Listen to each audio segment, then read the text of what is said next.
If you're ready to start growing your own mushrooms, this is the place to be. Today I'll be showing you how to grow reishi, but this technique will work for a variety of different gourmet mushrooms. So stick around. Today we're going to be using popcorn as our grains. So what we're going to need is a large bowl. We're using 500 grams of popcorn today. So we're going to empty the entire package into the container.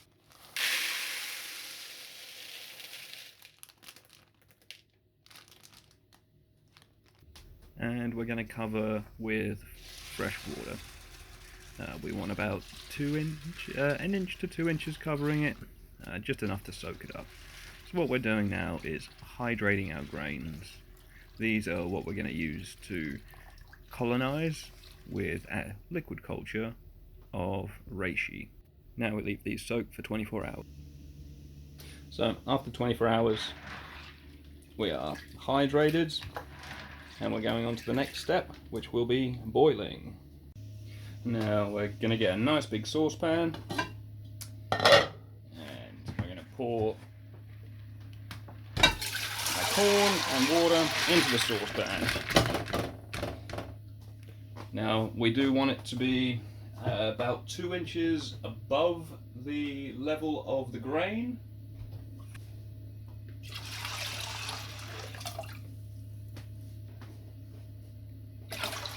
That's about right. Now I'm going to stick it on high until it starts to boil, at which point I will reduce the temperature and let it simmer for 40 minutes.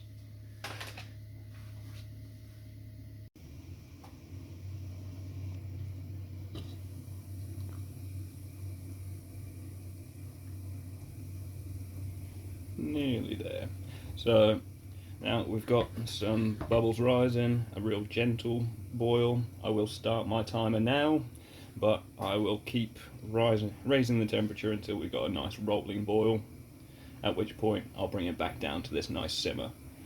So we're looking for pretty much exactly 40 minutes, and we're looking to soften the grains all the way through.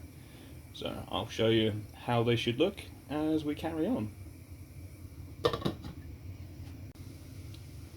And there we are, we're at a nice simmer, and this is where it's going to sit. So we got about another 38 minutes, and I'll show you when we're fully hydrated.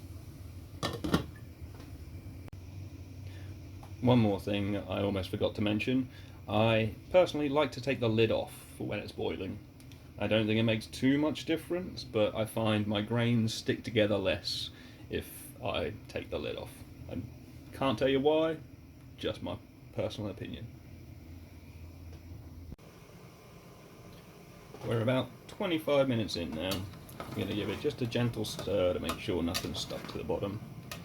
And I'll give you a quick demonstration. We're going to take a single grain, I'm going to push my thumbnail through it.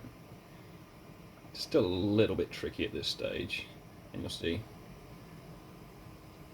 there's quite a lot of white hard material still in there.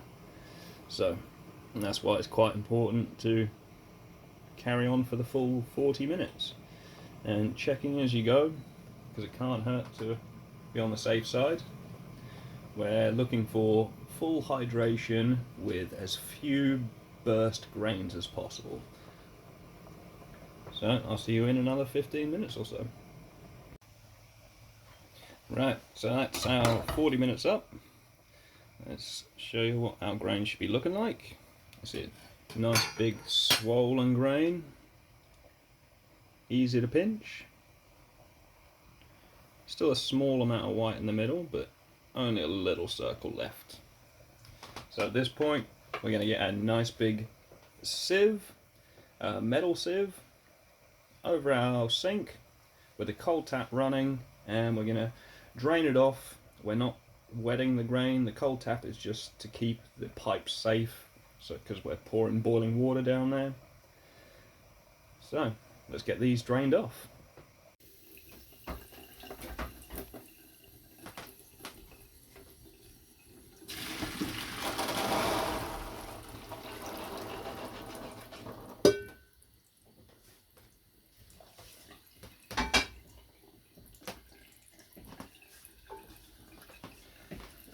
So these are now going to sit and air dry for the next about 5 minutes, and I'm going to come back, give it a shake, and remove any moisture on the surface of the grains.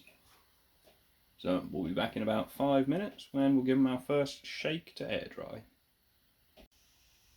It's not quite been 5 minutes yet, but most of the surface moisture is already evaporated off. I'm just going to give them a nice little shake and toss. A little bit of steam coming off now, so again, going to let them sit for a few minutes, and when we come back I will be laying them out on some kitchen roll. A few more minutes have elapsed, and I'm going to spread it out now on this kitchen roll, which is actually also in a kitchen tray so they don't escape. What we're trying to do is remove all the surface moisture to the point that we're going to do a tissue test actually, and the idea is we don't want it to leave any damp patches on tissue paper. That's how dry we want the surface to be once we've finished our drying process. So I'm going to leave this laid out again, probably about 5-10 minutes, and then we'll be back for the tissue test.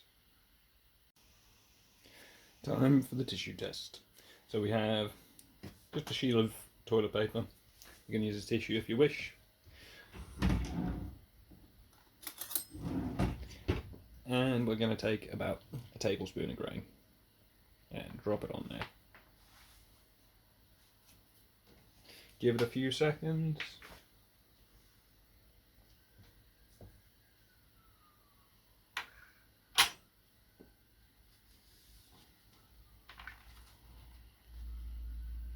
And we're nice and dry. That's exactly what we're looking for. So now that we know the surface is nice and dry, we can go ahead and load up some grain jars. These are pre-made with self-healing injection port and a fresh air gas exchange, which is a micro pore tape, double layered. You also have the option of creating your own self-healing injection port with high temperature silicone. I don't have a video for that just yet, but if I can find a good resource, I will leave a link up in the card.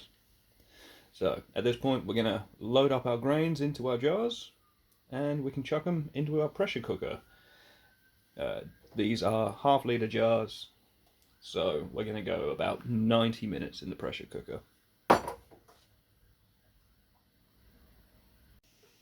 Must also mention, you're going to want a bit of space in the jars, because we'll be shaking them to break them, and also we'll be putting some kitchen foil over the jars to just make sure none of the vapour and steam from the pressure cooker gets in and ruins our moisture content. And that's us all wrapped and ready to go into the pressure cooker. I'm using a Prestige 6-litre high dome pressure cooker myself, so that fits these jars nicely. It also fits, if you're doing grain bags, you can fit 2 1 kilo bags in here at a time. Perfect for home use. So I have a riser in the bottom, about 1 inch of water, then the trivet where our 3 jars are going to sit.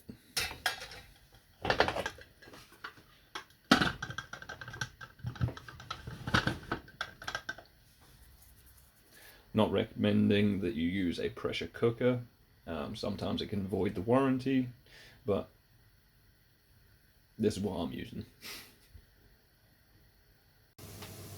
So you'll notice this little pressure has gone up now.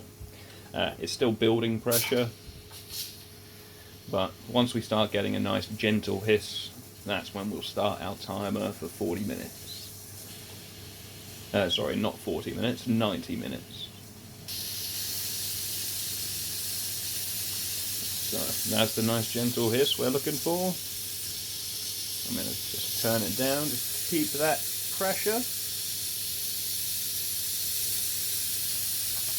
And once we've completed our 90-minute cycle, it'll be getting turned off and left to cool down overnight. We won't open it until the next day, just allowing the pressure to even out, and we don't want any contaminants being drawn into the jars if they're taken out while they're still warm.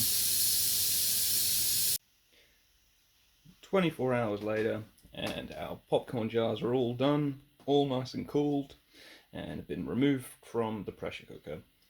The next step will be sterilizing our still air box, but next time you see us, we will be operating in a sterile environment.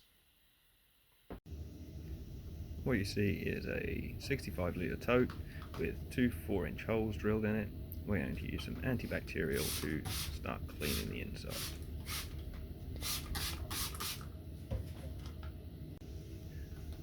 After disinfecting, we're also going to go in with some 70% isopropyl alcohol to give an extra layer of sanitization.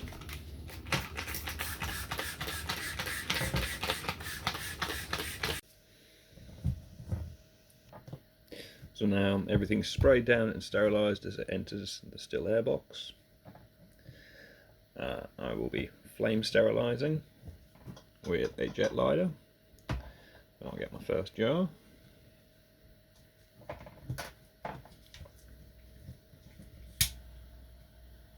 We're looking to have the needle red hot for about 10 seconds.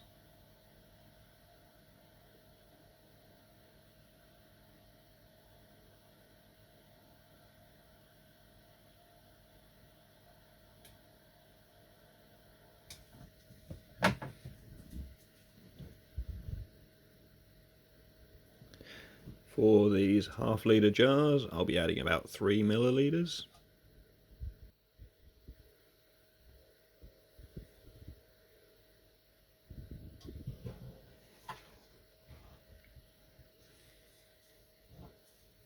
Between jars, sterilizing.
Now that these jars have been inoculated, they'll be left in a warm, dark place for 7 days before I do my first check.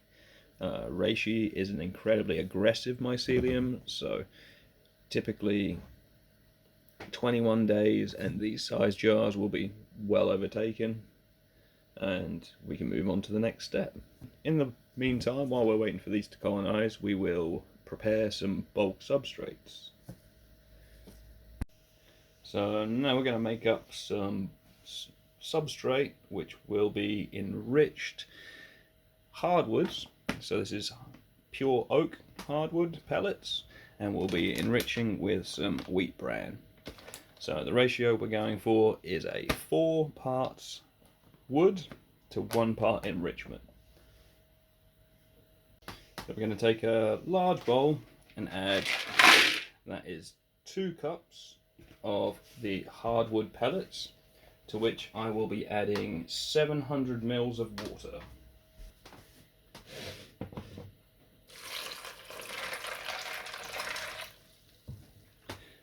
Warm water will make it go quicker, but we're now going to let this soak until the pellets are completely rehydrated. It usually takes about 10 to 20 minutes. Now that we've let it sit, they've all soaked up the moisture and started to swell. So we have 2 cups here. And to keep our 4:1 ratio, we'll be adding 1 cup of wheat flour, or wheat bran, sorry, not wheat flour, wheat bran. So this will get thrown in, and then we're going to mix. Try and get it really nice and consistently broken up and thoroughly mixed through.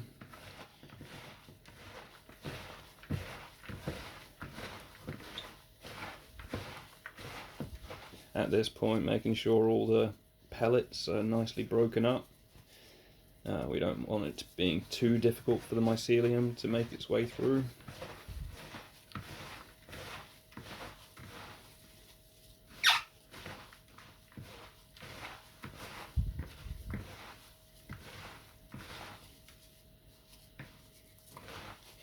At this point, it is a good idea to check the moisture content of the material. We are looking for what they call field capacity, which is very similar to compost.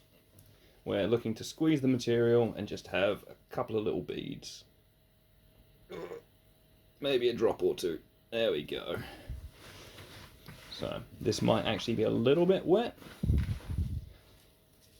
but when we start loading our substrate bag, we can give it a little squeeze and take out some of that residual moisture. So once it's all mixed up, we shall be loading our substrate bag. It is a 5 micron filter, I believe a size 4 bag, but it will always become your choice about what size bags you're going for. A lot of people like the larger 2-pound bags. I tend to try and use slightly smaller bags. Let's get our grain bag ready. Or, sorry, let's get our substrate bag ready. So we're using filter bags from Unicorn. Load her up.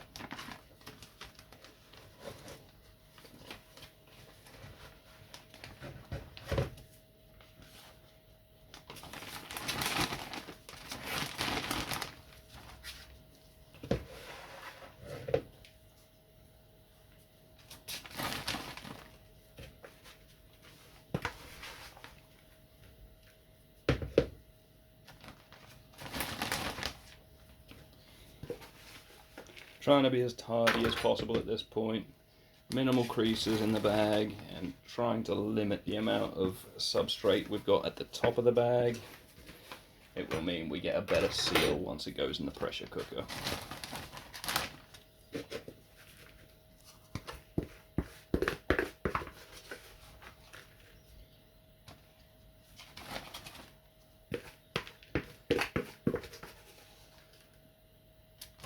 That is our substrate loaded.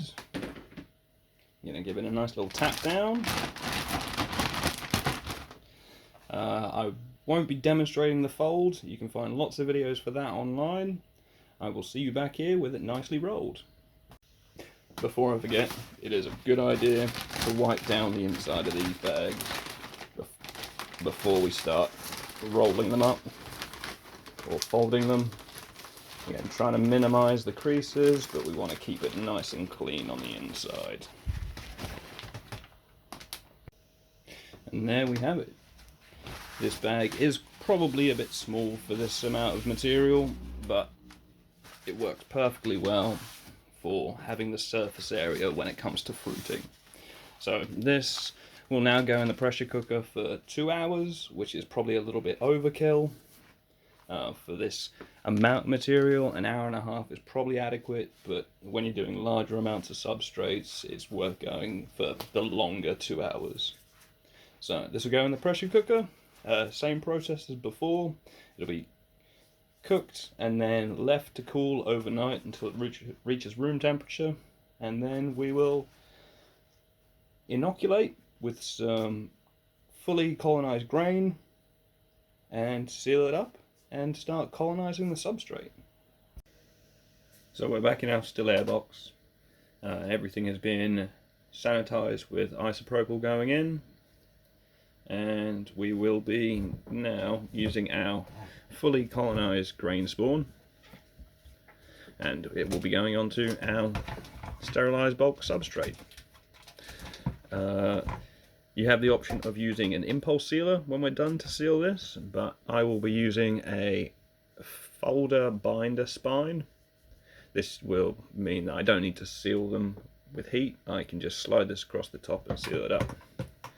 So we're going to start by breaking up the mycelium.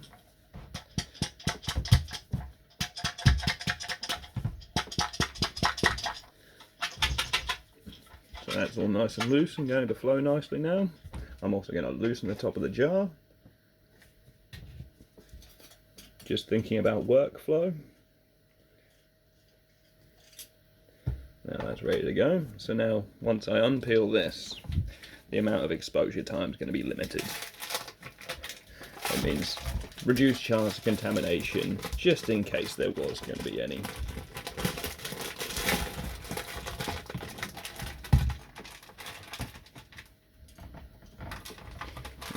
Ring can come off.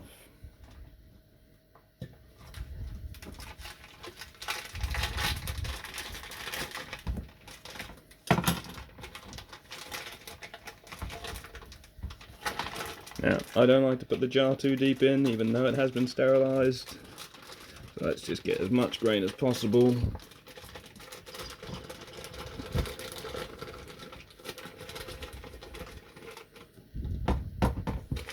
There we go. And we can just work it down.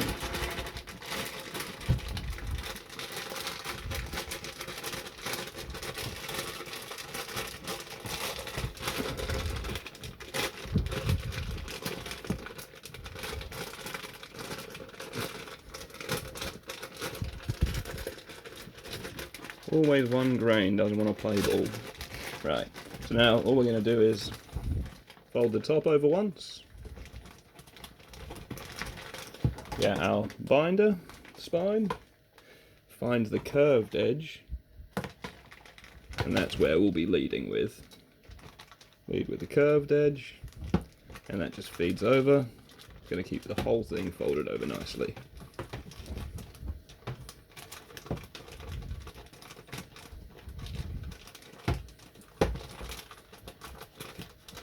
Once that's secured, we can now remove the still air box and shake and combine the grains with the substrates. I'm just going to break up the bulk at the bottom.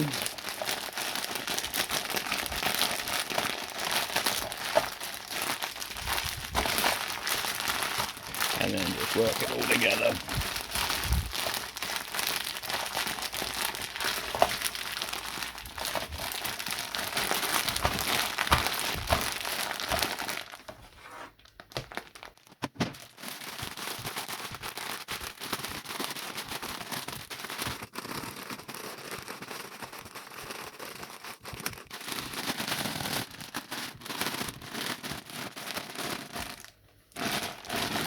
Form our block.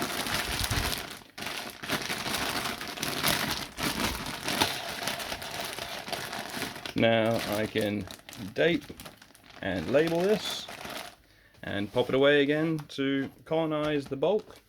With Reishi, I found once you're at about 30 to 50% colonized, you can bring it out to some mild light and it'll save it overlaying the mycelium and working its way up the bag. That way you get a nice layer of mycelium and it'll start fruiting fairly quickly. It will take potentially a couple of months to get from this point, but let me grab another block and I'll show you where we end up. So within a couple of months' time, you should have antlers forming. At this, not at this point, but when you're happy with the height of the antlers, you can then open the bag and start forming conchs on top. And that way you can then harvest the spores as well as the antlers themselves. So some finished antlers will look something like this. As you can see, there are some conch there as well. But then this can be double extracted and have the spores added back to it, or used as a dry supplement. So once your antlers have gotten to the length you like, we can then go and remove them. I'd like to use quite a sharp knife for this process, as reishi is really strong mycelium.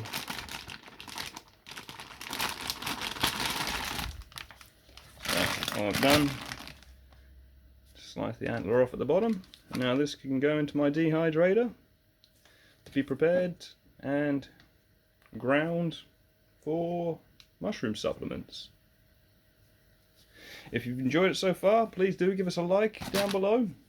And if you want to see some more crazy growing content with spring on the horizon, we do have some soil blocking on the way, as well as finally filling our raised beds. So consider hitting the subscribe down below as well. And we'll see you all in the next episode.